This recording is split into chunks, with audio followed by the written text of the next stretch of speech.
Форум пройдет на высоком уровне, он с каждым годом набирает обороты. Деловая Ингушетия-2017. В регионе сегодня стартовал 4-й экономический форум и многопрофильная выставка. Каждый предприниматель в сфере туризма, также туристические фирмы могут рассказать подробно, продемонстрировать, а где-то, может быть, даже и продать свой туристический продукт. Так что все дороги ведут в Инг-Экспотур. Выставка, которая демонстрирует весь туристический потенциал горной Здравницы. Здесь дают путевку в жизнь. Деятельность перинатального центра проверил лично глава Ингушетии. Это нужно для нас, чтобы мы знали наш уровень. Может быть, мы что-то где-то упускаем, где-то надо нам что-то подтянуть. Тест на профпригодность учителей русского языка и математики пока в стране проводят по желанию, потом будет видно. Тот, кто твердо знает и точно выполняет строгие правила дорожного движения, может не опасаться даже самой быстрой машины. Безопасный путь от дома до школы. Как научить малыша ориентироваться в ПДД, расскажет Руслан Албагачиев. Добрый вечер, это новости 24. В регионе сегодня начал свою работу 4-й экономический форум и многопрофильная выставка «Деловая Ингушетия-2017». В нем принимают участие представители бизнеса, субъектов СКФО и других регионов России. Оценить свою продукцию по достоинству предложили более 150 сотен предпринимателей в сфере строительства, сельского хозяйства, IT-технологий, связи и безопасности. Торжественно открыл форум глава Юнусбек Евкуров при участии президента Общероссийской общественной организации «Женщины бизнеса». Добавлю, что общая сумма соглашений превысит 8,5 миллиардов рублей. Репортаж Тамерлана Хамхоева. Площадь перед Дворцом культуры уже по традиции 4-й год подряд заполняется красочными торговыми павильонами. Каждое муниципальное образование и район республики представлен здесь отдельными палатками. Рядом с колбасными изделиями можно увидеть и светодиодные фонари. Предприниматели только и успевают отвечать: в комплекте эти товары не продаются. Просто завод светодиодных изделий в Малгобеке и КФХ Ярыжев соседствуют друг с другом на выставке. А вот что касается меда, то здесь другим регионам с Ингушетией соперничать сложно. Полезные свойства этого продукта знают все, но напомнить о них лишним точно не будет. Мед, он полезен, нектарный чистый мед, он очень полезен. Это как лучший лекарств всякого, потому что это природный продукт, ни на что отрицательно не влияет, а лечебные свойства неописуемы. Очень хорошая продукция чистого меда. Здесь и перспективный промышленный локомотив республики. Заводы по производству полиэтиленовых труб и железобетонных изделий также представили свою продукцию на форуме. Несмотря на то, что открылось предприятие не так давно, спрос уже есть и немалый.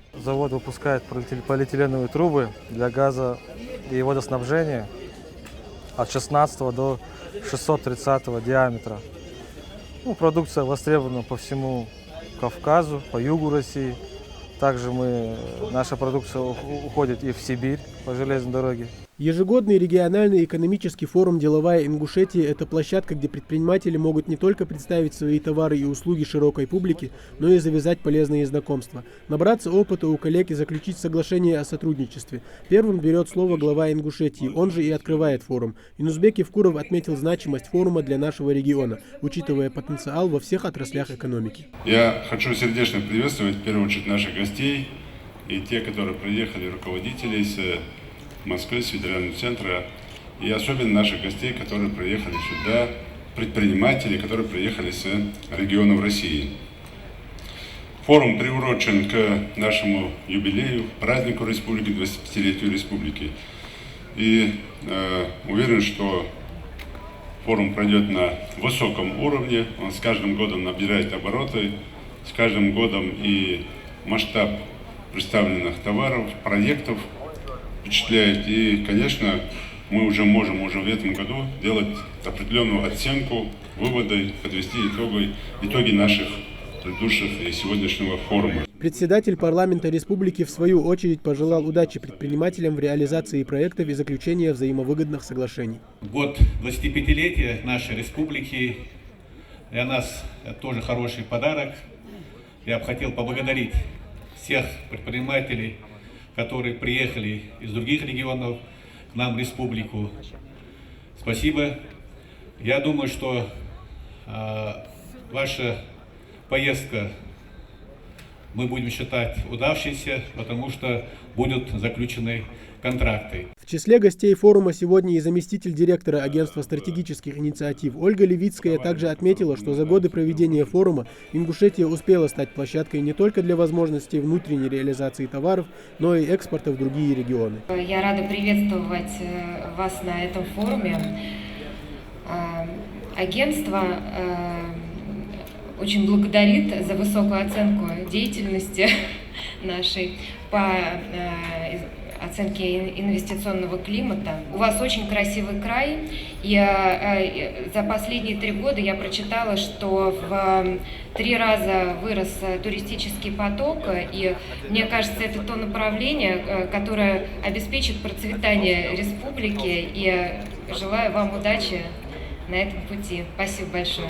После приветственного слова гости прошлись по павильонам. Предприниматели постарались организовать свою выставку как можно более красочно. Все они занимаются производством и поставкой строительных материалов, техники, сельскохозяйственной продукции, продуктов питания и народного потребления, тем самым поднимая уровень малого и среднего бизнеса республики. А где написано срок годности? Срок годности. Там написано вот. 30 суток. Вот. Там в углу там забили. Вот крышку снимай. 30 суток вот. Там, вот. Это сметана. А молоко? Молоко 9 суток. А это вот 9-10 суток. Там. А есть, которая маленького срока. Это очень ценится, когда маленький срок. Вот самый натуральный продукт 9 суток. Наше молоко уже стоит без холодильника. Экология, качество, доступность по ценам и круглосуточное применение по всем направлениям. Поэтому это наши приоритеты. Удается за счет вот таких форумов заинтересовать туристов? Мы видим с каждым годом, насколько большее количество приезжает, смотрит и в том числе приводит свои предложения. Мадина Погорова занимается выпечкой хлебобулочных изделий уже не первый десяток лет и считает, что форум – отличная возможность для предпринимателей представить широкой публике свою продукцию. Я с 1978 года работаю в этой сфере. Мы занимаемся производством кондитерских, хлебобулочных изделий в большом ассортименте. Стаж работы большой. Спрос продукции у нас идет. На всех таких мероприятиях, где представлена наша республика, мы всегда стараемся принимать участие, представлять свою продукцию и представлять лицо Сунжинского района. Участвуют в выставке и гости из других регионов. К примеру, Шамиль Абдулаев занимается реализацией чая. Здесь представлены все сорта для самого взыскательного любителя этого напитка. Шамиль Абдулаев надеется заинтересовать своей продукцией и ингушских покупателей. Чай китайский, имеется также цейлонский чай, чаи лечебные у меня, от печени, от почек, как бы общеукрепляющие для всего организма на основе лесных ягод и продукт натуральный. Я увидел этот форум в интернете, честно говоря, когда я был в Дагестане. И приехал, очень доброжелательно меня встретили тут. А тем временем в актовом зале ДК начинается пленарное заседание с участием главы Ингушетии. Обсуждают перспективы развития экономики в регионе. Юнусбек Евкуров, дав свою оценку, выделил несколько приоритетных направлений. Форум связан в первую очередь с тем, чтобы поддержать тех производителей, тех предпринимателей, которые не занимаются масштабными проектами. Это больше, наверное, связано с теми предпринимателями, которые находятся в среднем и малом среднем бизнесе, я бы так сказал. Такие форумы позволяют, во-первых, изучить опыт друг друга и каким-то образом даже и внедрять свои практики в регионы, как Кавказа, Северо-Кавказский федеральный округ, так и в другие регионы России. Здесь состоялось также и награждение грамотами главы республики. Отметили тех, кто внес весомый вклад в развитие экономики региона. Лиянову Исяту Магомедовну, начальника отдела некоммерческой микрофинансовой компании Фонд поддержки предпринимательства. Форум «Деловая Ингушетия» продлится еще 2 дня, в рамках которого планируется подписание ряда взаимовыгодных соглашений между ингушскими и предпринимателями из других регионов. Тамерлан Хамхоев, Магомед Урусханов, Новости 24. А вот о состоянии туриндустрии можно многое узнать, посетив ежегодную туристическую выставку «Инг Экспотур». Она проходит в рамках экономического форума «Деловая Ингушетия». Перечень гостиниц и турфирм, военно-исторические маршруты по местам боевой славы, гастрономический тур, разнообразие сувенирной продукции – все это в репортаже с Далиной Могушковой. Каждый город и район республики богат своим туристическим потенциалом в различных направлениях.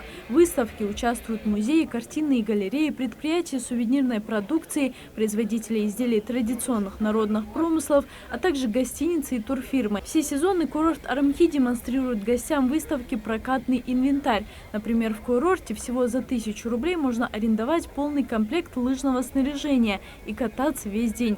Кроме того, курорт предоставляет в прокат вело- и мототехнику. Красный мотоцикл – это Honda.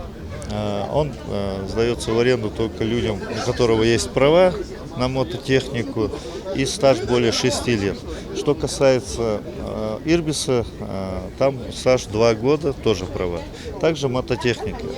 Тут своя, это снегоход, тут свои права, уже Ростехнадзор выдает права, это тракторные права первой категории. Арымхи проявляет себя и в гастрономическом туризме. В этом году на выставке он представил травяной чай «Джайрах», который собирают высоко в горах. В перспективе они собираются увеличить ассортимент и разновидность чайной продукции. Пока напиток реализуется только в Арымхи. Туда входит в состав чебрец, душица, зверобой, много разных других трав. То есть аромат, конечно, сами посмотрите, очень даже приятный. Очень полезен для здоровья. И для почек, и для кишечника, и для сердца, давления у кого, кто болеет давлением. Вторая региональная туристическая выставка «Инг Экспотур» проводится в рамках экономического форума «Деловая Ингушетия».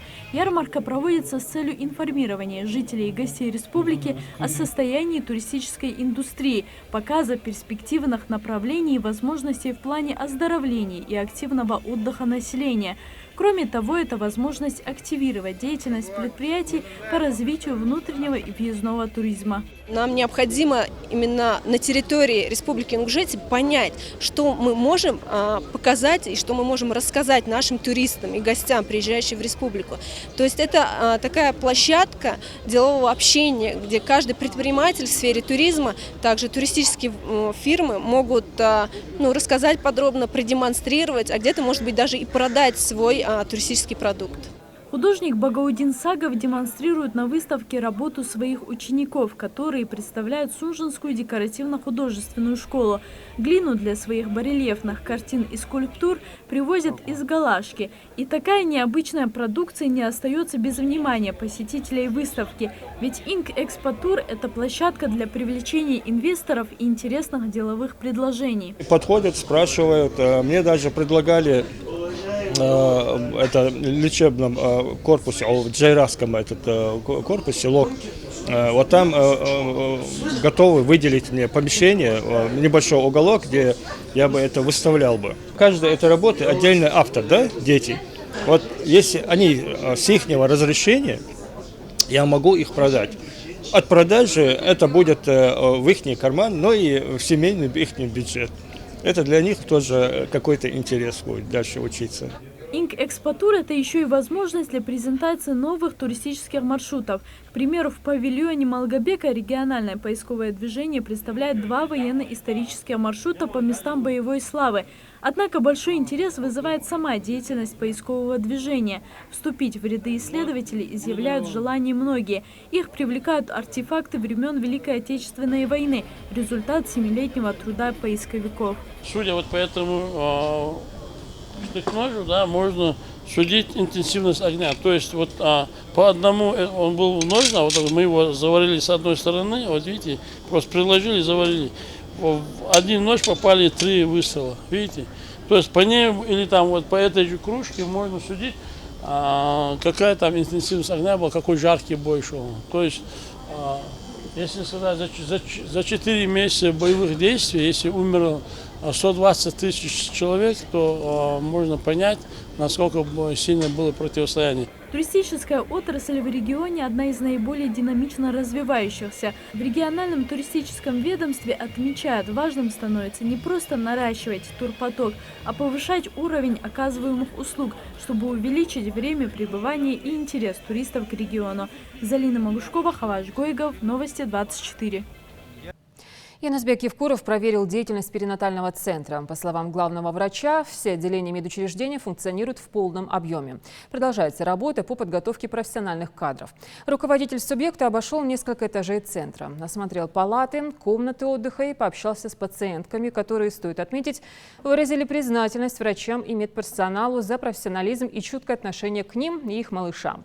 В целом, Янузбек Евкуров удовлетворительно оценил работу коллектива перинатального центра и поручил ответственным лицам принять все меры для совершенствования подхода при оказании медицинских услуг. До конца этого года в Малгобеке сдадут 2 новых соцобъекта – школу на 720 мест и детский сад на 220 малышей. Все это возводит в районе новостроек. Качество проводимых работ, сроки и состояние прилегающей территории проинспектировал лично глава Ингушетии в сопровождении ответственных чиновников. Все подробности в репортаже Юсупа Гелисханова.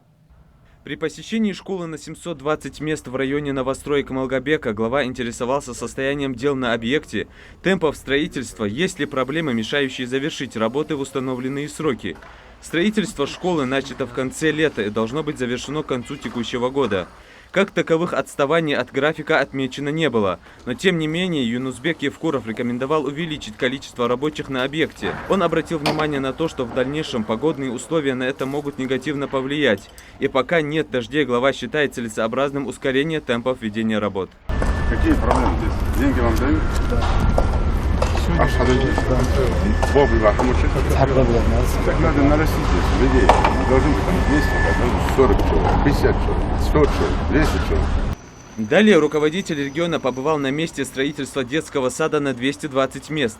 Объект начат в июне 2017 года, и сдача его в эксплуатацию запланирована до конца года. В настоящее время на объекте занято 40 человек и выполнено 35% от необходимого объема работ. Не обошелся обход главы и без замечаний. В основном они касались взаимоотношений подрядчиков со своими рабочими. На тех объектах, где застройщикам финансовые средства уже перечислены, по мнению Янузбека Евкурова, никаких задержек с оплатой быть категорически не должно. Также руководитель региона обратил внимание на чернозем, который приводится на площадке для благоустройства. Невооруженным глазом в почве были видны корни, которые начнут сразу прорастать. Глава отметил, что на территории школ и детских садов не должно быть сорняков и тем более полевых.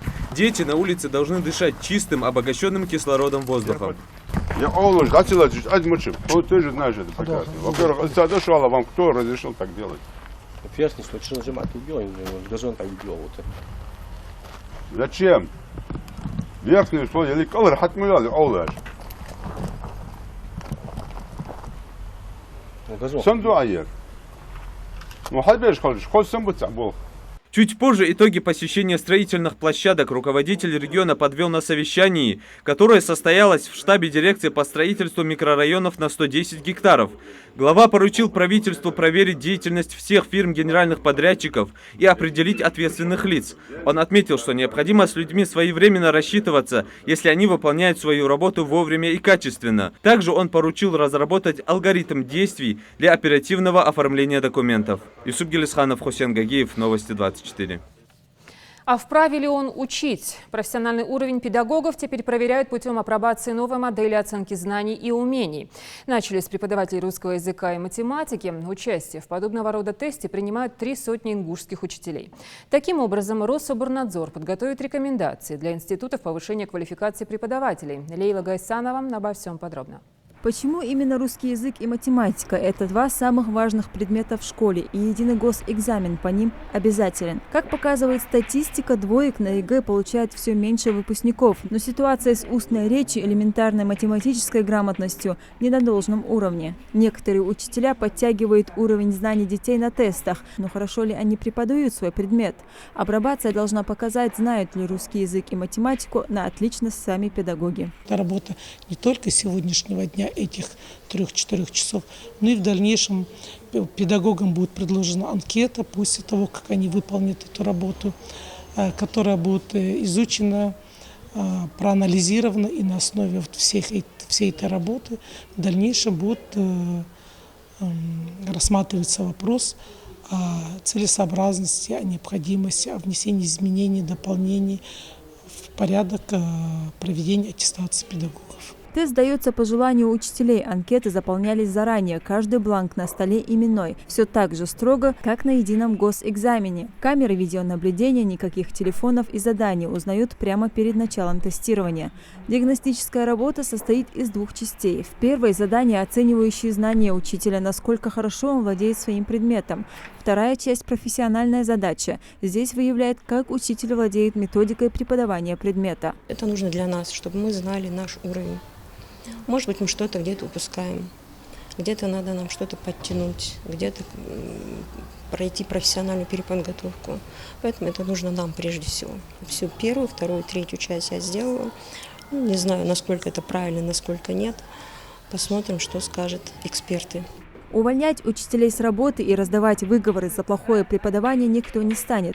Рособорнадзор делает акцент на то, чтобы подготовить рекомендации для институтов повышения квалификации учителей. На основе проведения такой апробации в дальнейшем будет возможность определять институтам повышения квалификации уровень, потребность, и в планах они своих учтут, какая категория педагогов нуждается в какого типа повышения квалификации. Это могут быть молодые педагоги от 0 до 5 лет, от 5 до 15, ну вот я так образно говорю, либо, может быть, больше необходимо повышение квалификации. Но если мы говорим о математике, допустим, по каким-то определенным разделам. В Ингушетии принять участие в апробации проявили желание 300 учителей. 50% из них математики, другая половина филологи. Всего 4 пункта проведения диагностики в разных районах региона. В Назране апробацию по математике прошли 20 человек. Сами педагоги считают, что такое тестирование – возможность лишний раз проверить свои знания. Учитель – это такая профессия, что он учится всю свою жизнь, ищет новые методы обучения. Но диагностическая работа ему дает возможность увидеть свои слабые и сильные стороны. Сейчас апробацию проходит математики. 27 сентября тестирование ждет учителей русского языка. Они уже прошли определенную подготовку. Тестовые задания, с которыми мы знакомы и не раз встречались, в своей практике мы проходим, работаем с ними, с детьми. Также нам нужно было цели, задачи к уроку подготовить, выявить тему урока. Тоже работали с коллегами, справлялись. Для опытных преподавателей, которые любят свое дело, это лишь очередная проверка своих навыков, и никаких сложностей в апробации для них нет. Результаты станут известны до конца недели. Лейла Гайсанова, Адам Далаков, Новости 24. В Малгобеке сегодня прошло торжественное открытие слета юноармейцев со всего СКФО. Напомню, Всероссийское детско-юношеское военно-патриотическое общественное движение создано в мае прошлого года по инициативе министра обороны страны Сергея Шойгу. Идею поддержал президент России Владимир Путин. В Ингушетии движение «Юнармия» насчитывает уже более 300 школьников. Также в республике работает региональный штаб отделения юноармейцев, который был создан в августе прошлого года в рамках поручения главы Ингушетии. Все подробности у Светланы Томовой. Подтянутые мальчики и девочки стоят ровным строем, каждый в своей команде. На юноармейский слет активисты приехали со всего СКФО. Каждый из них понимает всю ответственность, ведь в свободное от учебы время им предстоит нести вахту памяти у вечного огня, заниматься волонтерской деятельностью, принимать участие в военно-спортивных играх и, конечно же, готовиться к службе в армии. Креативность, активность, ум и патриотизм – это качества, которыми должны обладать юноармейцы. Я хотел бы дальше идти по юноармейской службе, скажем так. Мне интересно очень. Интересно, что дальше будет, куда дальше пойдем. В юнармии нас обучают многому. Например, основам даже дисциплине, там разборка-сборка автоматов, как передвигаться там по горам. Это нас всему учат. Основе. В военной структуре основам нас учат.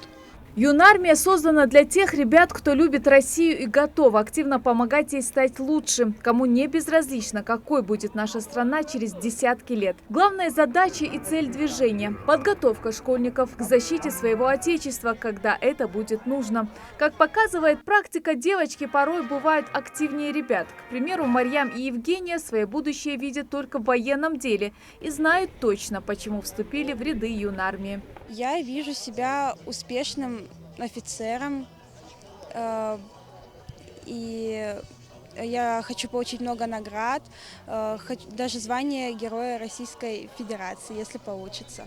Юнармейцам из Ингушетии особенно приятно встречать своих единомышленников на родной земле. Я очень рад, что в нашу республику Ингушетию приехали все участники юнармии СКФО. Это очень хорошее дело, потому что есть возможность познакомиться, пообщаться с другими, потому что у нас есть одно общее дело. Мы в будущем все хотим стать военными. На торжественное открытие слета юнармейцев приехал и председатель правительства Руслан Гагиев. В своем выступлении он подчеркнул, что ребятам, решившим посвятить себя военному делу, нужно быть достойным примером для остальных и патриотами своей страны. Я искренне уверен, что вы будете достойно служить нашему Отечеству и будете патриотами России. Ингушетия маленькая республика, но она всегда достойно представляла наших сынов и дочерей во всех исторических событиях нашей страны. Этому примером является сегодня нахождение здесь, в этом замечательном городе воинской славы Малгобек. Еще раз вам всем желаю искренне быть достойным примером, быть патриотом нашей страны. Удачи вам! Успехов вам, счастья вам! У молодого военно-патриотического движения уверены собравшиеся большие перспективы, для реализации которых ребятам предстоит приложить немало усилий. Благодаря вам, вашей работе, учебе мы достигнем новых успехов, новых высот. Юнармия вперед! Удачи нам всем! Спасибо! Я призываю вас, юнармейцы Северного Кавказа, памяти погибших, будьте достойны. Будьте достойными преемниками тех традиций воинской славы, которая родилась на этой земле, в этом славном городе Малгобек. Мира вам и процветания, Ингушетия! После торжественной части почетные гости и участники слета возложили цветы к вечному огню в дань памяти погибшим воинам в Великой Отечественной войне.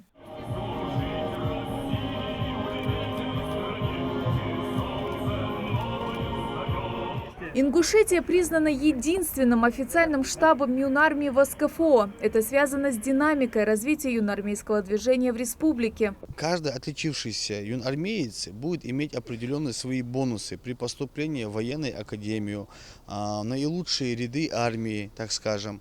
То есть это хорошее направление в целом.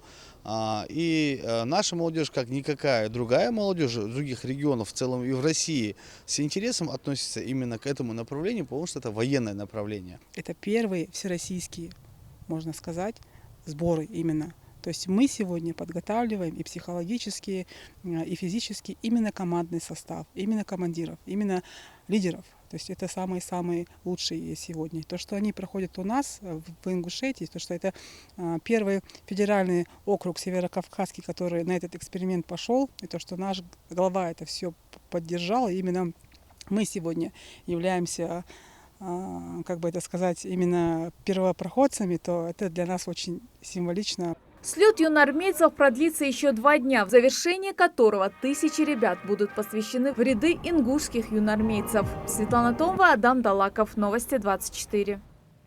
С Нового года, согласно сообщению Минсельхоза России, в стране вводится система электронной ветеринарной сертификации.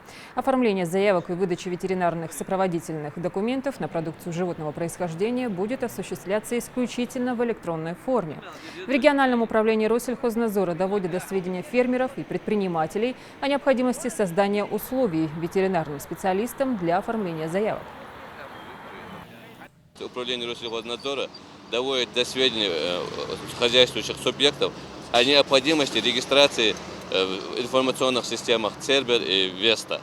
Для получения доступа и внесения указанной информационной системы необходимо обратиться в Управление Федеральной службы Россельхознадзор по Республике Ингушетия по адресу город Назрань, улица Московская, 31Б. По поручению главы Ингушетии в Моздокский район Северной Осетии выехал глава Малгобекского района Адам Цычоев. В сельских поселениях Хурикау и Кусово проживают на сегодняшний день сотни наших земляков. У них накопилось ряд проблем социального характера. Подробности в репортаже Светланы Томовой. В сельском поселении Хурикау проживают свыше 1000 жителей ингушской национальности. В населенном пункте практически нет нормальных коммуникационных сетей. Воду несколько лет назад провели из Ингушетии по поручению Юнусбека Евкурова. Ну а газ в баллонах подвозят местные власти, в то время как срубка леса запрещена. Прибыв на место, наша съемочная группа выясняет, что проблема действительно есть и не одна. Жители просят главу Малгобекского района донести их просьбы до главы республики. Пожарные ехать, фуд ехать, с каналден. Первый класс подкаст, уже нулевой класс, уже бирж, сагали, уже да, уже шанкасата, цигачили, он барахитец, должен.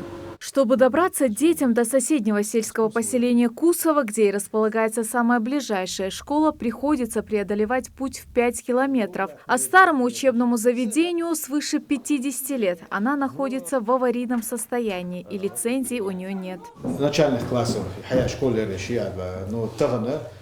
каждый год требовательность. Я знаю. أنا أجدال مدحلت يا خميات سر بدر يا شيء نكيجي بيرج يخايز даже зефир, даже у нас электрическое отопление тоже запрещается, понимаешь? Так, но все равно свахка улач предприниматель шишота. В начальных классах всего в школе обучается 15 детей. С ее закрытием родителям приходится нелегко. Но в решении этого вопроса необходимо время. Адам Цычоев отмечает, власти Ингушетии окажут жителям всю необходимую помощь. Если надо, сделаем внутренний ремонт этого помещения. Если надо, сделаем наружный ремонт этого помещения. Если надо, организуем, чтобы сделали им соответствующую сигнализацию той фирмы, которая имеет на то лицензию. То есть выполним все требования, законные требования властей, которые сегодня, так скажем, приняли решение по закрытию этой начальной школы. Глава сельских поселений Хурикау и Кусово Ломали Мистоев делится: в селах 100% безработица, и жителям порою приходится очень тяжело. Ну а если говорить о газификации, то они готовят проектно-сметную документацию и надеются, что им окажет помощь в решении этой проблемы. Воду подает Республика Ингушетия. Воду. Бесперебойно, безотказно. Я нуждаюсь в поддержке Республики Ингушетия о газификации населенных пунктов Кусово и Хурикау. Единственное, что они сегодня мне могут помочь, моя просьба помочь в газификации. Все эти вопросы требуют тщательной проверки. Адам Цычоев со своей стороны обещал оказать всю необходимую помощь и донести их просьбы до руководства республики. Светлана Томова, Хаваш Гойгов. Новости 24. Измерить давление или бесплатно проконсультироваться у кардиолога и пройти ряд обследований могли сегодня все желающие. В Республиканском эндокринологическом диспансере прошла акция под названием «Берегите свое сердце». Прием пациентов проходил под эгидой Всемирного дня сердца, который ежегодно отмечается 29 сентября. В эндокринологическом диспансере эту акцию поддерживают не первый год. Мероприятие проводится с целью выявить на ранних стадиях факторы риска сердечно-сосудистых заболеваний. Кардиологи отмечают, здоровье сердца и профилактика должны быть на первом месте. Каждый житель нашей республики может посетить наш диспансер и получить высококвалифицированную помощь любого нашего кардиолога, специалиста. Также сделать ультразвуковую диагностику, также лабораторную диагностику, сдать анализы, сделать кардиограмму. Вот. Также у нас будут иметься пункты измерения АД, взятия анализов. Как не растеряться на проезжей части? Основные правила дорожного движения сегодня постигали в 5-й школе Назрани. Практическое занятие творчески и креативно с наглядными примерами провели сотрудники Коммолодежи совместно с ГИБДД. Безопасный путь от дома до школы. В репортаже Руслана Албагачиева.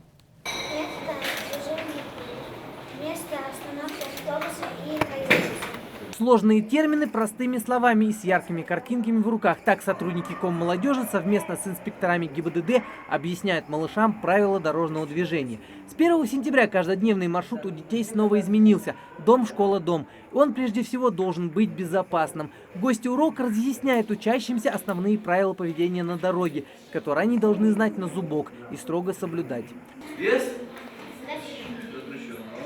Сегодня каждый школьник должен знать, что улица очень опасна для того, кто не умеет правильно по ней ходить. Но тот, кто твердо знает и точно выполняет строгие правила дорожного движения, может не опасаться даже самой быстрой машины. Правило номер 1. Пешеходы должны ходить только по тротуару, придерживаясь правой стороны проезжей части. В классе это знает каждый. К примеру, Марьям выучила все самые важные правила и с легкостью делится своими знаниями с одноклассниками.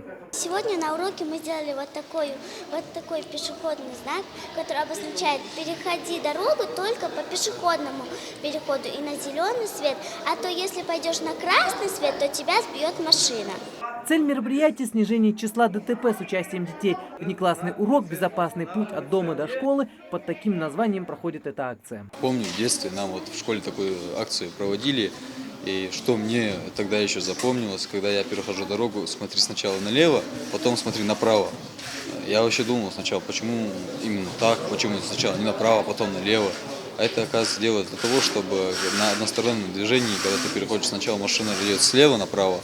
И мы тоже так же призвали, взяли опыт тогдашний свой и применили.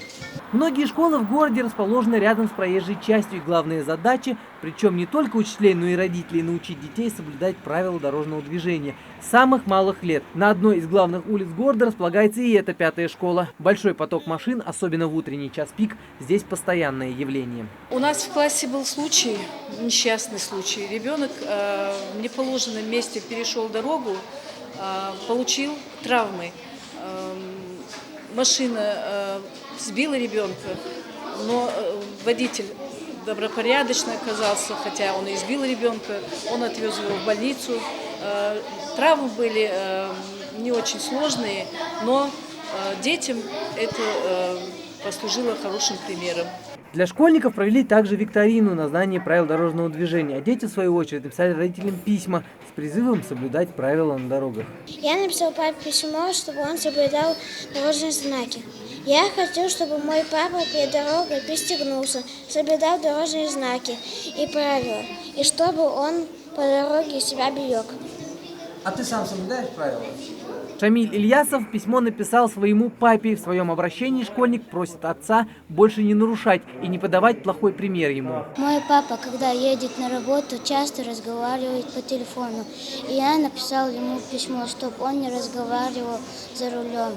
Организатор, в свою очередь, тоже обращается к родителям с просьбой сопровождать детей в школу и обратно. Ведь на дороге ребенка может подстерегать опасность. Только за текущий год в республике зафиксировано несколько десятков ДТП с участием детей.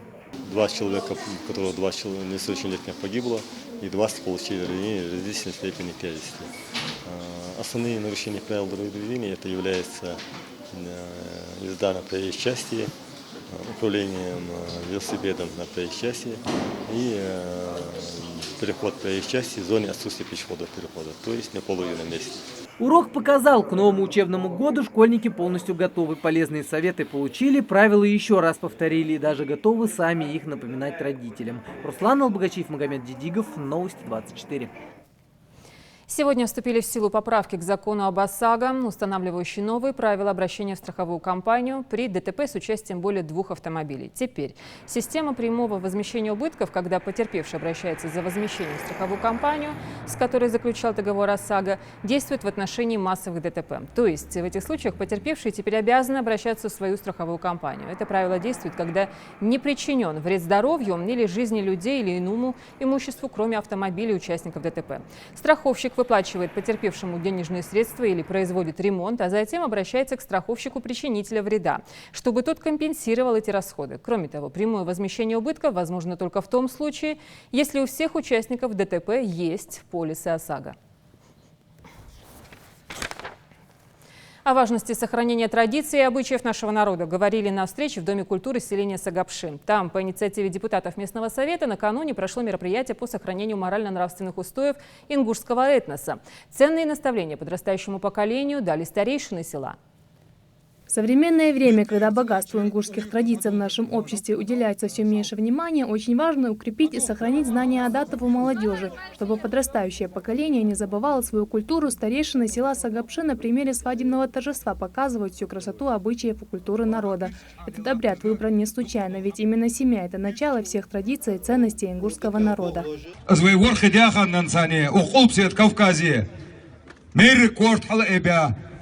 Liliş olur, ezdi oğlu bulur, ezdi hast bulur, ezdi dey bulur. Kımdı verir. Церлил диа должен ездил улук тасадитат.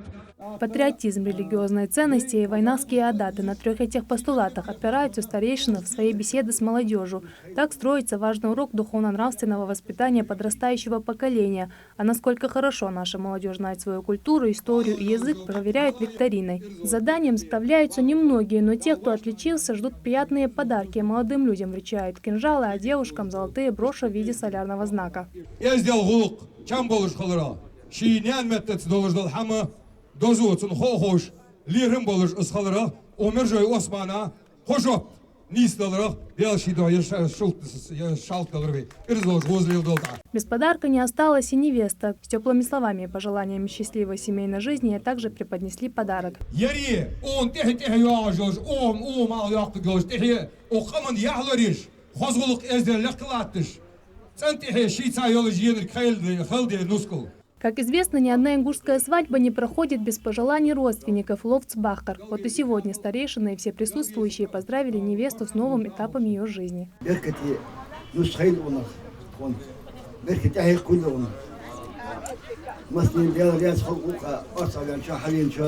Инициаторами мероприятия выступили депутаты местного совета. Показать все нюансы и красоту традиционной ингушской свадьбы оказалось несложно. На помощь пришли местные власти и работники Дома культуры. Я думаю, что это будет пилотный проект, что мы не остановимся на одном селе, это все 12 сел, и в дальнейшем, если будут желающие в других районах, мы будем дальше развивать. Проведение таких мероприятий – хорошая возможность сохранить и даже возродить национальные ценности и адаты. Ведь духовно-нравственные устои – это прочный фундамент для укрепления согласия в обществе. Райдат Холухоева, Адам Долгиев, Новости 24. В Джейракском районе прошло собрание литературного клуба «Лабиринт». Встречу ценителей творчества ингушского классика Идриса Базоркина организовали на территории башенного комплекса «Эгикал». По сюжету, именно на этой территории происходили основные события, описанные в романе «Из тьмы веков». И именно отсюда началась культурная программа мероприятия. В качестве экскурсовода и почетного гостя мероприятия выступил Микаил Базоркин, внук писателя. Конец экскурсии ознаменовался посещением могильного памятника Идриса Базоркина. Затем собравшимся представили театральную постановку по мотивам книги. Отдельные эпизоды, поступки книжных героев, их мотивы и мысли вызвали бурную дискуссию участников литературного клуба. Наиболее активно участвовавшие в беседе получили памятные призы в виде книг. После за накрытым столом продегустировали блюда национальной кухни. Следите за новостями на канале Ингушетия и до встречи в эфире.